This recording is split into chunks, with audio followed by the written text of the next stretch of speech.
So hello friends, Janmashtami উপলক্ষে আজকে আমরা কিউট কৃষ্ণ ঠাকুরের একটা ছবি ড্র করব। এখানে আমি ডোমসের কালার ব্রাশ পেন ব্যবহার করছি।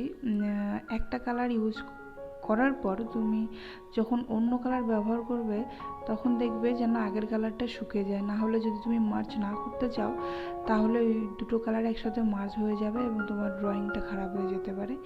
সেই জন্য একটা কালার শুকিয়ে যাওয়ার পরে তুমি আরেকটা কালার ব্যবহার করবে।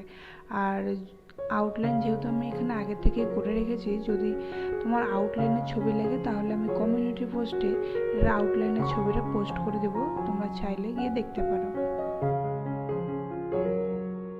সো ভিডিওটা তোমাদের কেমন লাগলো সেটা তোমরা কমেন্টে জানিয়ে দিও, ভালো লাগলে লাইক করে দিও, আর যারা নতুন তারা প্লিজ সাবস্ক্রাইব করে দিও।